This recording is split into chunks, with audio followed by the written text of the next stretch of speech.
Around 1950, my father got the idea that he wanted to start a private college here. That meant building more houses.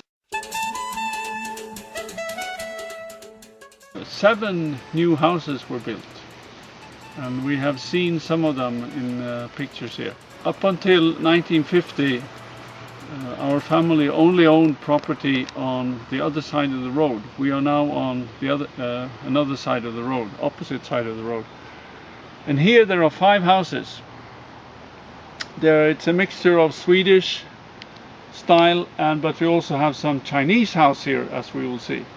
The main building is in front of us, which is a house which was inspired by traditional Swedish farm architecture. So this is what a big traditional Swedish farmhouse could look like, and this is a little bigger than those kinds of houses.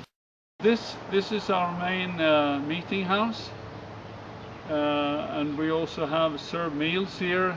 We have lectures, and we have a fairly large kitchen where we can make good food from different parts of the world.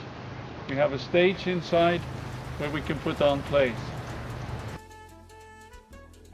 In this house we have lectures, we have seminars, we show films, we have a stage where we can have musical performances, and yeah, we have, many types of activities are possible inside. We also use it as a restaurant to serve food, and sometimes we have a cafe. We let people sit outside here and enjoy tea and coffee, etc.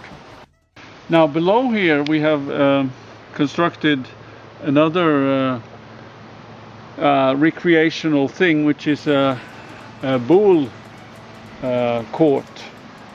That's a game which is played a lot in the Mediterranean countries under different names, like boccia, boule, I think also sometimes in France under the name pétanque, and that's actually very new. We just made it last year. Next to the bull court we have an old Runic stone, which actually is a little unusual in that it's not, it's actually a, shall I call it, a fake Runic stone. So it has existed now for 62 years, and well, the letters on the stone are all correct Runic letters, but the language which is written with the Runic signs is not Swedish but English, and the text is something like, "Chief Red Hawk went east, he found land, he settled here."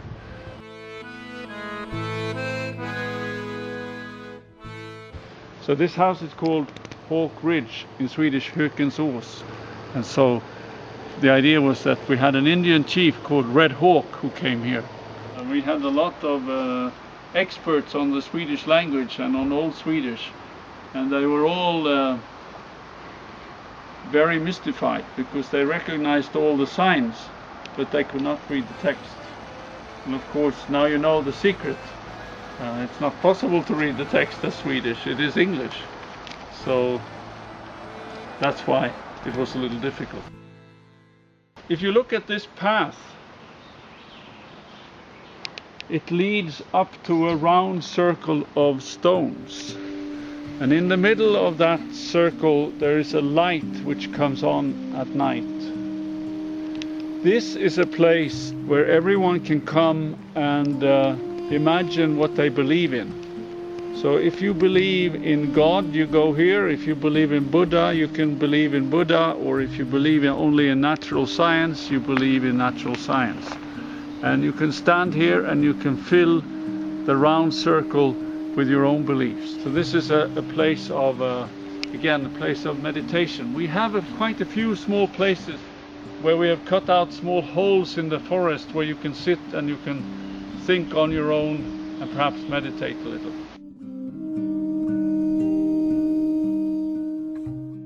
That's part of our idea here of an intercultural center for quality of life. Our idea is to have an intercultural center for quality of life with a special emphasis on being in nature and finding, what shall I say, strength and energy by being in nature. So that we call that green quality of life. Green quality of life is best with wild strawberries.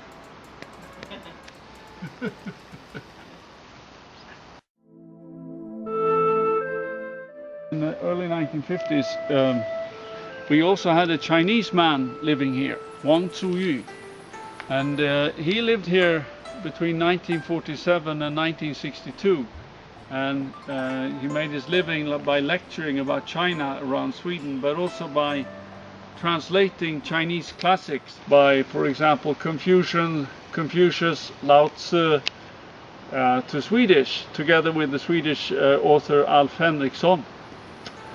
And one of the ideas that he had, together with my father, was that they should build a Chinese pavilion of learning. So they together made the design and constructed a Chinese pavilion, which was finished, I think, in 1954.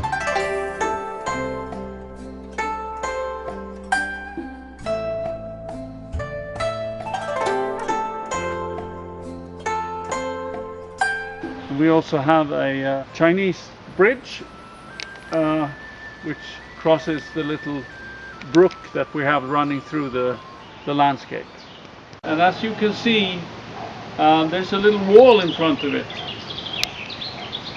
That's a so-called ghost wall. And you might say it's not very efficient because the ghosts could go around it. But according to traditional Chinese ideas, ghosts can only walk straight through the door. So if you have a small door, a wall like this, it will be enough to keep the ghosts out. As you can see also on the roof, we have some Chinese symbols. We have the yellow is supposed to be a dragon, which is a symbol, I think, for wealth and good luck. And on the little further up on the roof, we see two red little fish. That, I think, is a symbol for long life. The Chinese people often like to have symbols for good luck, for long life, etc.